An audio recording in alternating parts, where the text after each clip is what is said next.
وار کسی بھی ڈسپیوٹ کا ایک سلوشن نہیں ہے. وار کے جو ہیں وہ بہت ڈسٹرکٹیو اور بہت زیادہ ڈسٹرپٹیو قسم کے اس کے آؤٹ کمز ہوتے ہیں.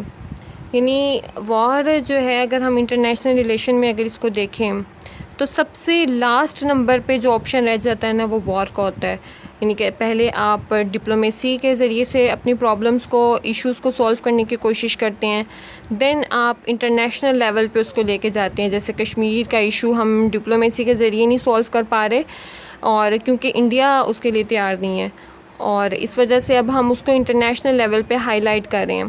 تو اس کے بعد اگر ہم وار کی طرف جاتے ہیں تو وار جو ہے نا یہ بالکل ایک ڈفرینٹ شیپ کر دیتا ہے ورڈ کی. جیسے اگر وار ہوتی ہے تو بالکل جو سویلائزیشن ہے, ہیومن سویلائزیشن ہے, دوسری بات جو انوائرمنٹ ہے اس کے اوپر بہت برا امپیکٹ پڑتا ہے. تو جو اس کے بارے میں ایک ملٹری تھیورسٹ ہیں کارل وان کلاوزویٹز, 1800 میں انہوں نے وہ کہتے ہیں کہ جو وار ہے نا یہ آپ کی پالیسی کی کنٹینویشن ہے.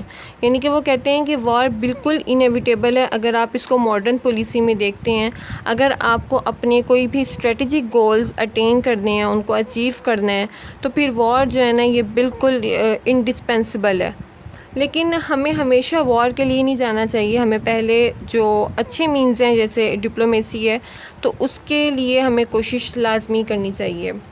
جیسے کہ ڈپلومیسی بیسیکلی کہتے ہیں کہ جب دو ایکٹرز یعنی کہ دو اسٹیٹ ایکٹرز, جیسے ہماری طرف سے ایک ڈپلومیٹ آئے اور ایک ڈپلومیٹ آئے انڈیا کی طرف سے, اور دونوں بیٹھ کے نیگوشیشن کریں اور سیٹلمنٹ کریں اپنے ڈسپیوٹس کی, ٹھیک ہے, ان اے ویری پیسفل مینر, تو ہم کہیں گے کہ یہ ڈپلومیسی ہے. اب ڈپلومیسی کی جو اگر ہم اس کی تاریخ دیکھتے ہیں تو بہت پرانی ہے. جب سے ہیومن سویلائزیشن ہے تب سے ڈپلومیسی بھی ہے. جیسے اگر ہم اس کو ڈیٹ بیک لے کے جائیں تو یہ 2500 ایئر پہلے بھی ہمیں اس کی ملتی تھی. یعنی کہ صرف تھوڑا سا ڈفرینس جو یہ آیا ہے, انہوں نے بھی اپنے لحاظ سے کوئی نہ کوئی مینز آف نیگوشیشنز اور کمیونیکیشنز نکالے ہوں گے.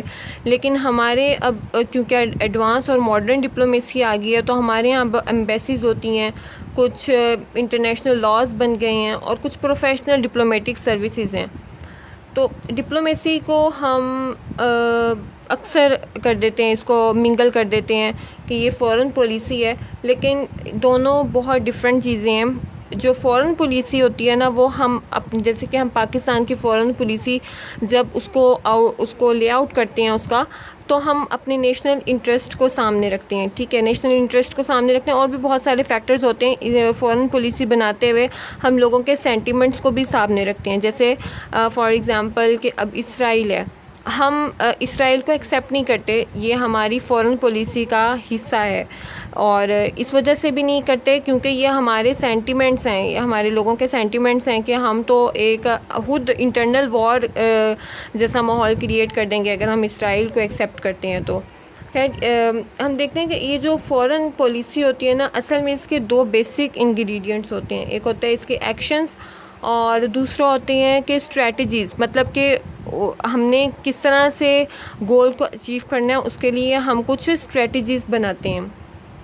تو کہتے ہیں کہ اگر ہم اس کو دیکھیں ماڈرن کانٹیکسٹ میں تو بہت سارے ٹریٹیزز اور بہت سارے ڈپلومیٹک جو ہیں وہ ریلیشنز بن چکے ہیں اب تک. جیسے وینا کنونشن تھی, اس کے علاوہ ایران کو ڈپلومیٹک ٹائز میں لے کر آنا, ان کا نیوکلیئر بند کروا کے, انہوں نے جو نیوکلیئر انیشیٹو لیا تھا تو اس کو ختم کروا کے, تو یہ ایک ڈپلومیٹک ٹائز بناتے ہیں.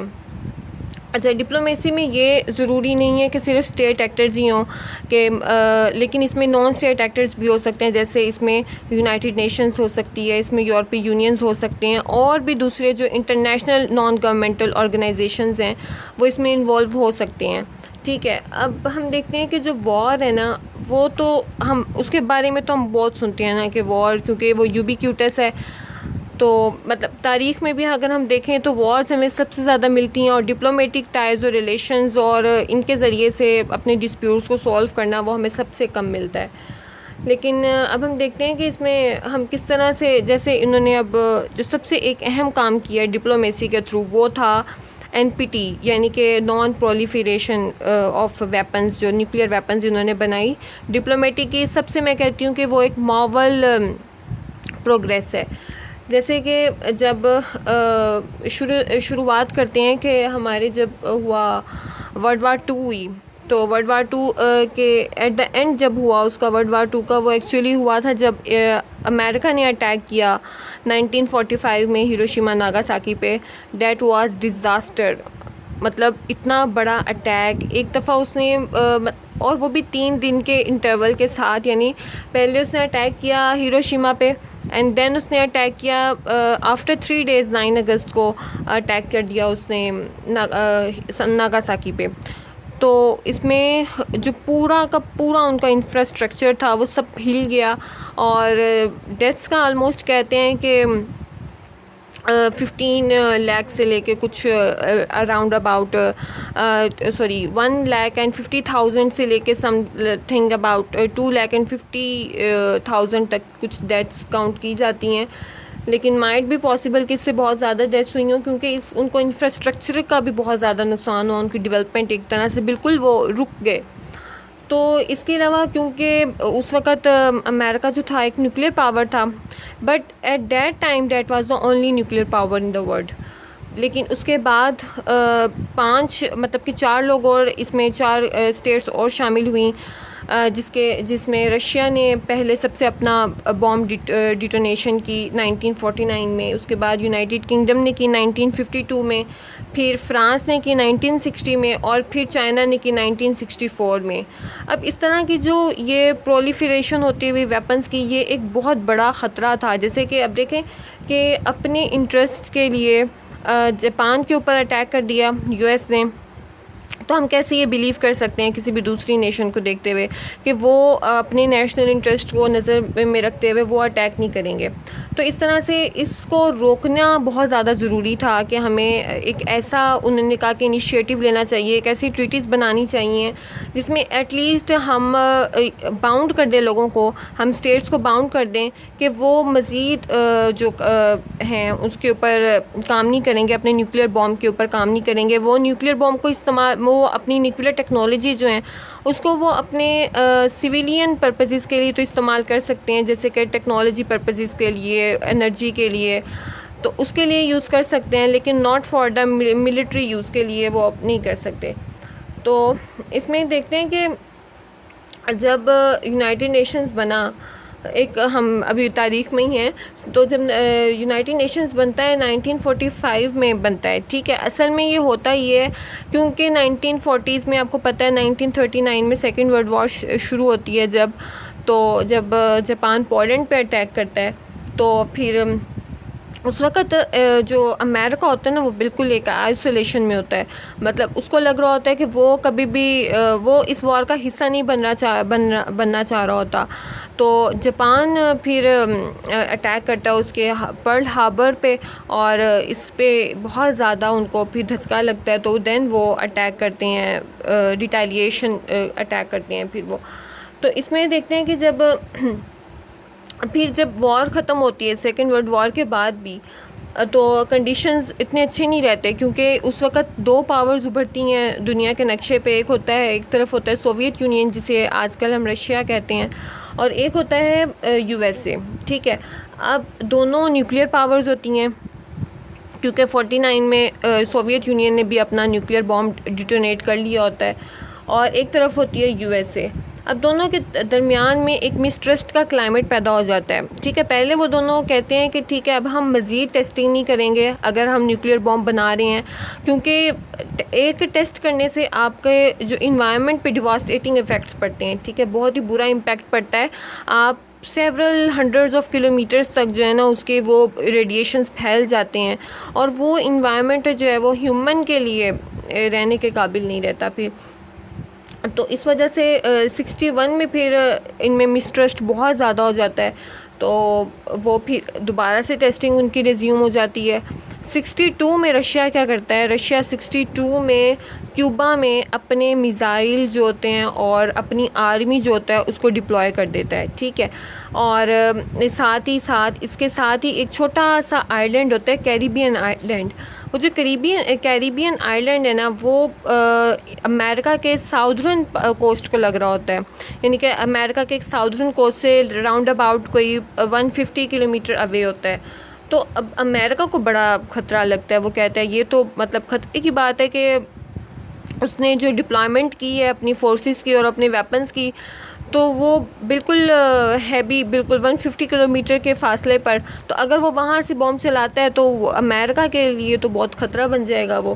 تو اس وجہ سے امریکہ کیا کرتا ہے، امریکہ ایک نا فورس انویژن کرنا چاہتا ہے کیوبا کے اوپر. 1961 میں وہ اس کے اوپر اٹیک کرنا چاہتا ہے، لیکن کیا ہوتا ہے کہ وہ فیل ہو جاتا ہے. اس کے بعد جو سوویت کا پرائم منسٹر ہوتا ہے وہ کہتا ہے پریزیڈنٹ ہوتا ہے نیکیتا، وہ کہتا ہے کہ دونوں جو نیشنز ہیں نا بالکل at the brink of war ہیں، اور کبھی بھی ہم دونوں میں، وہ کہتا ہے کہ وار انیشیٹ ہو سکتی ہے. تو اس وجہ سے وہ ہم یہ کہہ سکتے ہیں کہ یہ بالکل situation at the brink of the war ہو جاتی ہے کہ دنیا تیسری جنگ عظیم کی طرف بھی جا سکتی تھی. کیونکہ کولڈ وار میں ہوا یہ تھا کہ بلاکس بن گئے تھے، کچھ کنٹریز نے جوائن کر لیا تھا، یو ایس کو کچھ نے جوائن کر لیا تھا، یو ایس ایس آر کو، سب جوائن کرتے ہیں اپنے نیشنل انٹرسٹ کے لیے.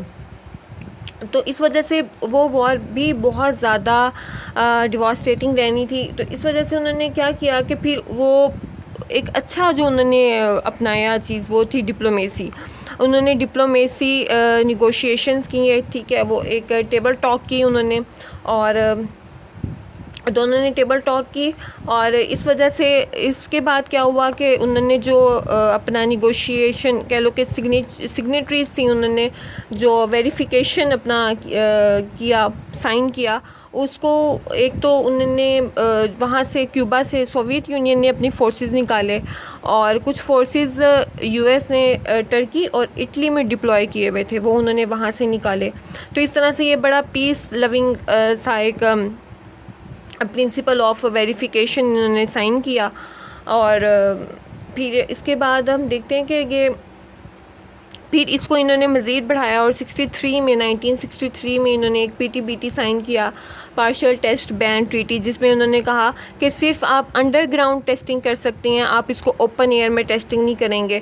تو اس کے بعد جو نان پرولیفریشن تھی ٹریٹی 1970s میں بنی، اور اس میں پھر انہوں نے یہ کہا کہ جن اسٹیٹس کے پاس اب نیوکلیئر وہ ویپنز موجود ہیں، ٹھیک ہے، یعنی کہ جو 5 اسٹیٹس ہیں جن کے پاس یہ موجود ہیں، ان کے علاوہ اور کوئی بھی اسٹیٹ کوشش نہیں کرے گی کہ وہ نیوکلیئر ویپن بنائے ملٹری یوز کے لیے، ٹھیک ہے. وہ اپنی نیوکلیئر ٹیکنالوجی کو اپنے اس کے لیے استعمال کر سکتے ہیں، یعنی کہ سویلین پرپزز کے لیے استعمال کر سکتے ہیں، لیکن ملیٹریلی پرپز کے لیے اس کو استعمال نہیں کریں گے. تو یہ پھر ایک فضا جو پیدا ہوگی، انہوں نے کہا کہ یہ تو ایک انہیرنٹ باعث ہے، یعنی کہ یہ کیا بات ہوئی کہ جن کے پاس ہے وہ رکھیں اور جن کے پاس نہیں ہے وہ کوشش بھی نہ کریں بنانے کی. تو اس کی پہ اس کا ایک سگنیٹری تھا نارتھ کوریا بھی، لیکن نارتھ کوریا نے پھر اس ٹریٹی کو بیک اپ کر لیا. اس نے 2003 میں اس نے ڈیسائیڈ کیا کہ وہ اپنی نیشنل سیکیورٹی کے لیے، اپنی پروٹیکشن کے لیے وہ بم بنائے گا. تو اس وجہ سے پھر وہ اس ٹریٹی سے بیک اپ کرتا ہے اور وہ اپنا جو ہے وہ نیوکلیئر بم بناتا ہے. اس کے علاوہ پاکستان اور انڈیا جو ہیں وہ NPT کا حصہ نہیں ہیں. انہوں نے کبھی بھی یہ نان پرولیفریشن ٹریٹی جو ہے وہ کبھی سائن نہیں کی ہے. اس وجہ سے ان کے پاس بھی ایٹامک بام ہیں، but they are not recognised nations to have weapon, ٹھیک ہے. تو اس کے بعد ہم دیکھتے ہیں کہ ایک جو سب سے زیادہ بڑا ڈپلومیٹک ٹائز کا ایک مارول سٹون جو تھا، ایک سٹیپنگ سٹون جو بنا، وہ تھا ایران اور USA. ہم آج کل بھی دیکھتے ہیں کہ ان کے درمیان میں ریویلری اکثر ہی رہتی ہے، دونوں ایک دوسرے کے اپوزٹ ہیں. ایران جو ہے وہ سعودیہ کے بھی اگینسٹ ہے، وہ USA کے بھی اگینسٹ ہے، وہ اسرائیل کے بھی اگینسٹ ہے. تو اس وجہ سے ان میں بہت ساری ریویلریز چلتی نظر آتی ہیں. لیکن یہ ریویلریز شروع کہاں سے ہوئی، آج ہم ان کی ہسٹری دیکھتے ہیں کہ جو ایران ہے نا، وہ جیو اسٹریٹجیکلی بہت زیادہ امپورٹنٹ ایک لوکیشن پہ پڑا ہے. امپورٹینس اس کی اس وجہ سے ہے کہ اس کے بالکل پاس لگتا ہے پرشین گلف, اور پرشین گلف کو مانا جاتا ہے کہ یہ دنیا کا سب سے بڑا جو ہے نا وہ پول آف آئل ہے. تو اس وجہ سے جب یہ اس کی ڈسکوری ہوتی ہے کہ یہاں پہ آئل سب سے زیادہ موجود ہے, تو ایران کی امپورٹینس بڑھنے کی بجائے وہ گھٹ اس وجہ سے کم اس وجہ سے ہو جاتی ہے کہ وہاں پر نا ان کو مطلب باقی جو دنیا ہوتی ہے نا وہ ایران کو مانتی ہے کہ یہ پولیٹیکلی اکانومیکلی انڈر ڈیولپڈ ہے, تو اس کے اوپر ہم اپنی آٹوکریسی کے ذریعے سے یا کسی بھی مینس کے ذریعے سے ہم اپنی دھاک بٹھا سکتے ہیں ان کے اوپر. تو اس وجہ سے وہ لوگ کیا کرتے ہیں کہ وہ لوگ جب وہاں پر آئل کی ڈسکوری ہو جاتی ہے تو یو کے یو ایس ایس آر اور یو ایس جو ہوتے ہیں نا وہ بالکل انویڈنگ سین بنا لیتے ہیں. وہ ہر اس کے ایرانین افیئر میں اپنی ٹانگ اڑانا جو ہے نا فرض سمجھتے ہیں اپنا. اور اس کے علاوہ ہم دیکھیں تو 1948 میں ایرانین کمپنی ہوتی ہے اینگلو ایرانین آئل کمپنی, تو اس کا فائدہ اس کے جو ریونیوز ہوتے ہیں وہ ایران کو ملنے کے بجائے اس سے زیادہ تر ریونیو ملتے ہیں برٹش کو. ایران اس پہ بہت زیادہ ٹینشنز کریٹ ہو جاتی ہیں ایران میں کہ ایک اس کی آئل کمپنی ہے, اس کے ساتھ پرشین گلف لگتا ہے, اس کو اتنا فائدہ نہیں ہے اور دوسرے لوگ اس سے اتنا زیادہ فائدہ اٹھا رہے ہیں. تو 1951 میں وہ ایک لیجسلیشن جو ہے وہ پاس کرواتے ہیں جس کو محمد موصدیق جو ہے وہ چیمپئن کر رہا ہوتا ہے. تو وہ کہتے ہیں کہ ہم نے اپنی جو کمپنی ہے اس کو ہم نیشنلائز کریں گے. اب اس کو وہ نیشنلائز کر دیتے ہیں اور جو محمد موصدیق ہوتا ہے اس کو وہ پرائم منسٹر بنا دیتے ہیں. اب جب وہ اس کو نیشنلائز کرتے ہیں نا تو جو یو ایس اور یو کے ہوتا ہے نا اب وہ خطرے میں آ جاتے ہیں. ان کو لگتا ہے کہ یہ کیونکہ ان کا بارڈر لگتا ہے اس کے ساتھ سوویت یونین کے ساتھ, اور سوویت یونین جو ہے وہ کمیونسٹ ہیں, تو ان کو لگتا ہے کہ شاید ایران میں جو ہے نا وہ کمیونسٹ رجیم آ چکی ہے اور جو محمد موصدیق ہے وہ جو اصل میں وہ ایک کمیونسٹ ہے. تو وہ کیا کرتے ہیں کہ CIA جو ہے اس کی یو ایس اے کی, وہ اپنی طرف سے الیکشنز ہوتے ہیں 1952 میں, اور وہ اپنے فیوریٹ 18 کینڈیڈیٹس کو الیکشنز میں کھڑا کرتے ہیں, ٹھیک ہے.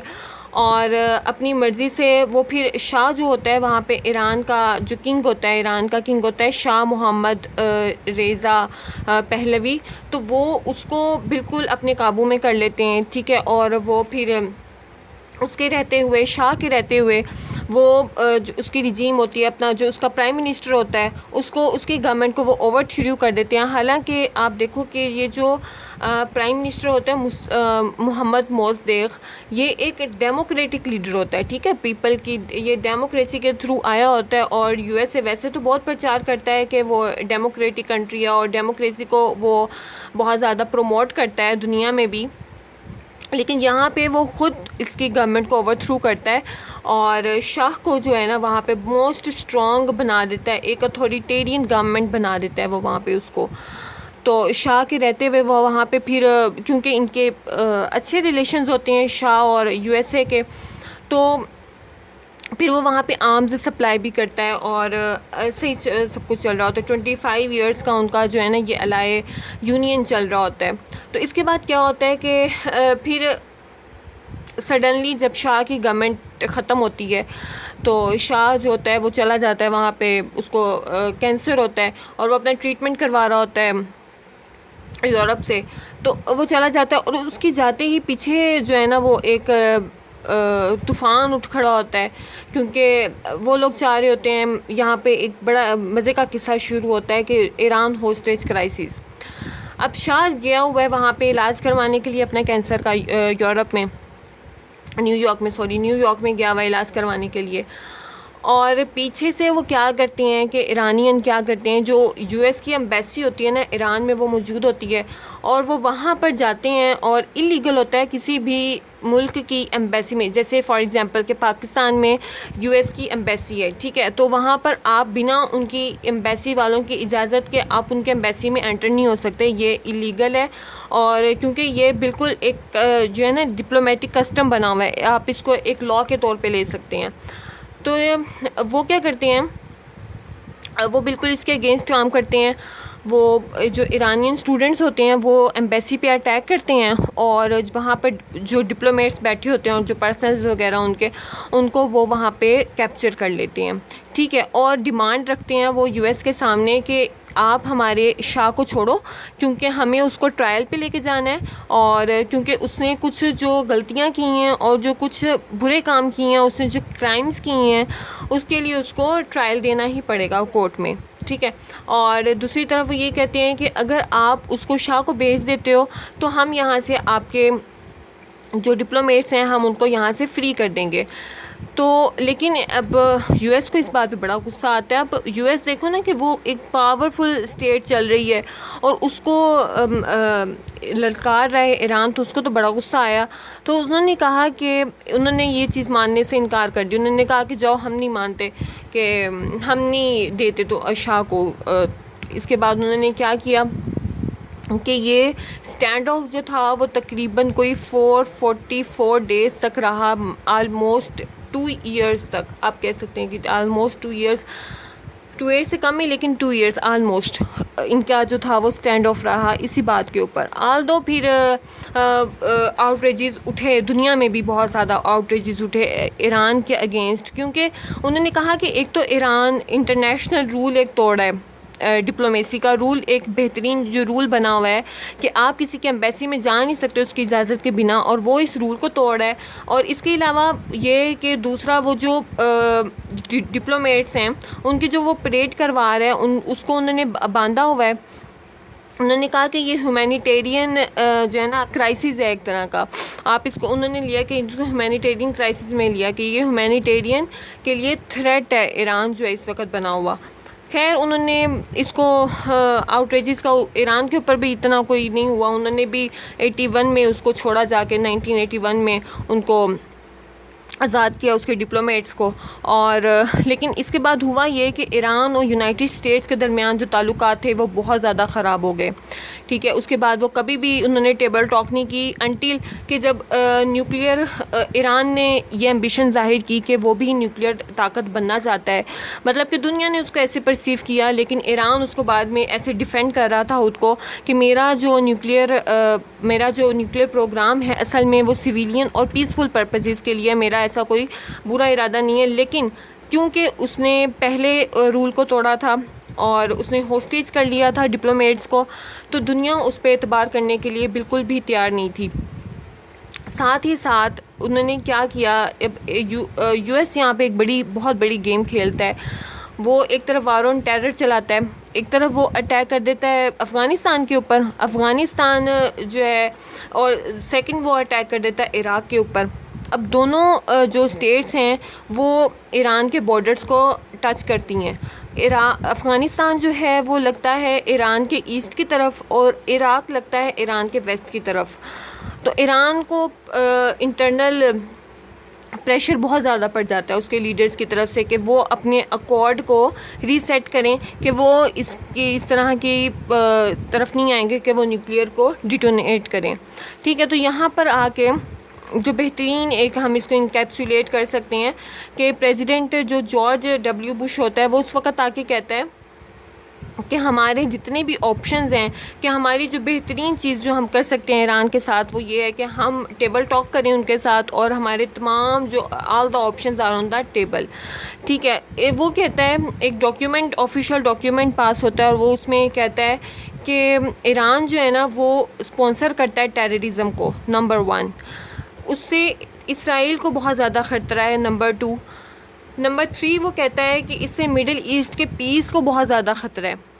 پھر نمبر 4 وہ کہتا ہے کہ عراق میں ڈیموکریسی جو ہے اس کو ڈسٹرپٹ کرنے میں ایران کا بہت بڑا ہاتھ ہے. پھر وہ کہتا ہے کہ ایران جو ہے نا اس میں وہ لوگوں کو فریڈم نہیں دیتا. پھر وہ کہتا ہے کہ ایک ایشو یہ بھی ہے کہ ہمارا نیوکلیئر ایشو ہے, اس کے ساتھ ہمارے نیوکلیئر کنسرنز ہیں ایران کو لے کے. تو وہ کہتا ہے کہ ہمیں ایک اسٹریٹجک, اگر ایران ہمارے ساتھ ایک اسٹریٹجک ڈیسیجن بناتا ہے, وہ اپنا پولیٹیکل سسٹم اس کو اوپن اپ کرتا ہے, اپنے لوگوں کو فریڈم دیتا ہے, تو یہی ہمارا جو ہے نا ایک سب سے بڑا گول ہوگا یو ایس کا. تو اس کے علاوہ اب کیونکہ ایران جو ہے وہ اپنا اپنی خواہش ظاہر کر چکا ہے اس کے نیوکلیر بام بنانے کی. تو اس وجہ سے پھر کیا ہوتا ہے کہ 3 اسٹیٹس جو ہوتی ہیں نا وہ ایک انیشیٹو لیتی ہیں. وہ کہتی ہیں ہم ٹیبل ٹاک کریں گے ایران کے ساتھ اور اس کو پرسویٹ کریں گے کہ وہ ایک ٹریٹی سائن کرے جس میں وہ بات کرے کہ وہ NPT پہ قائم رہے گا, اور NPT کا سگنیٹری رہتے ہوئے وہ کبھی بھی یہ کوشش نہیں کرے گا کہ وہ اپنا نیوکلیر بام بنائے. ٹھیک ہے, تو اس میں جو 3 نیشنز ہوتی ہیں یورپین یونین کی 3 نیشنز ہوتی ہیں, ایک ہوتا ہے UK, پھر ہوتا ہے فرانس اور جرمنی. ٹھیک ہے, یہ ایک ہائی لیول ڈپلومیسی ٹاک ہوتی ہے, ان کی شروع ہوتی ہے, لیکن اب اس میں US نہیں آ رہا ہوتا کیونکہ US کو بہت زیادہ سیکیورٹی کنسرنز ہوتے ہیں ایران کو لے کے. تو اس وجہ سے وہ انیشیلی تو وہ اس کا حصہ نہیں بنتا. ٹھیک ہے, اور لیکن پھر کیا ہوتا ہے کہ آہستہ آہستہ ٹھیک ہے اس کو بھی لگتا ہے کہ نیگوشیشن ہی سب سے بہترین پلان ہو سکتے ہیں اگر ہم ایران کو واقعی ہی میں روکنا چاہتے ہیں.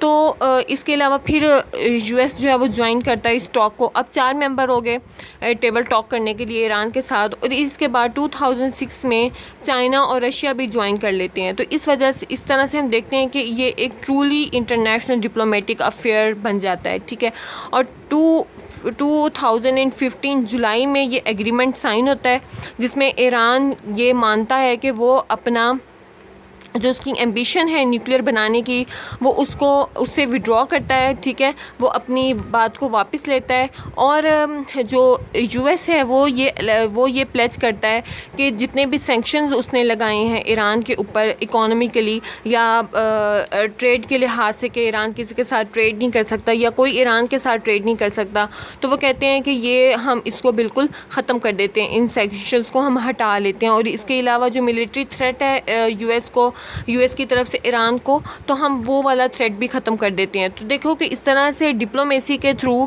ایک جو چیز جنگ کی طرف جا رہی تھی, یعنی کہ اگر جو USA ہے یا دوسری جو اسٹیٹس ہیں پہلی 3 یورپین اسٹیٹ جس میں فرانس, جرمنی اور UK, اگر وہ انیشیٹو نہ لیتے تو مائٹ بی پاسبل کہ اس تھریٹ سے کہ کہیں ایران اپنا نیوکلیر بام بنا کے وہ کسی کے اوپر اٹیک نہ کر دے. اس سے یہی بہتر ہوا کہ انہوں نے اس کے اوپر ٹیبل ٹاک کی, انہوں نے ڈپلومیسی کے تھرو اس جو ڈسپیوٹ تھا اس بہت ہی بڑے مسئلے کو انہوں نے ایک پریڈیکمنٹ کہہ سکتے ہیں اس کو, کہ اس کو انہوں نے سولو کیا, اور انہوں نے کمٹ کیا کہ ایران جو ہے وہ اب NPT پہ قائم ہے. وہ چاہے بہت سالوں کے لیے نہیں ہے, لیکن اب تو ٹرمپ اس ڈیل سے وڈرا کر چکا ہے کیونکہ اس کے اپنے بہت کنسرنز ہیں. وہ یہ کہتا ہے کہ کیونکہ یہ ڈیل ہمیشہ کے لیے نہیں ہے, یہ ڈیل ایک نہ ایک دن ختم ہو جانی ہے, تو اس وجہ سے وہ اس ڈیل سے وڈرا کر چکا ہے. پرسنلی وہ وڈرا کر چکا ہے, لیکن جو اب ہم دیکھتے ہیں کہ الیکشنز کیونکہ قریب ہیں, جو US کے الیکشنز ہیں, تو جو بائیڈن ہے وہ ڈیموکریٹک پارٹی سے ہے, تو وہ کہتا ہے کہ اگر میں پریزیڈنٹ بنتا ہوں تو پھر میں ری انگیج کروں گا ایران کے ساتھ اپنی ڈپلومیٹک ٹاکس کو. اور یہ جو انہوں نے ٹریٹی ایک سائن کی ہے ہمارے ساتھ ایران نے کہ وہ اس طرح سے کبھی نہیں کوشش کرے گا نیوکلیر بام بنانے کی, تو وہ کہتا ہے کہ میں اس ٹریٹی کو ریزیوم کروں گا, اس کے ختم ہونے کے بعد میں اس کو ریزیوم کروں گا, اور اس کو پھر میں اس کے ساتھ جو ہوں ایک ڈپلومیٹک ریلیشن لے کے چلوں گا. تو یہ تو اب دیکھتے ہیں کہ اس کے بعد جب جیتتا ہے, پہلے تو جیتتا کون ہے, پہلے تو شاید ٹرمپ جیتے یا شاید بائیڈن جیتے, لیکن اگر ٹرمپ جیتتا ہے تو وہ ایران کے لیے ایک بہت بڑا خطرہ ہوگا, لیکن اگر بائیڈن جیتتا ہے تو شاید وہ نیگوشیٹری سٹیپس لے کے کچھ اس طرح سے ایران کو ابھی اپنے فرینڈ زون میں لے کر آ سکتا ہے. تو یہ تھا ڈپلومیسی, کہ جس میں ڈپلومیسی جو ہے وہ سب سے امپورٹنٹ ایک اور بہت ہی زیادہ وائبل بھی کہہ سکتے ہیں اس کو, کہ یہ اسٹریٹجی ہے اگر ہم انٹرنیشنل ریلیشنز میں اس کو لے کے چلتے ہیں. تو اللہ حافظ.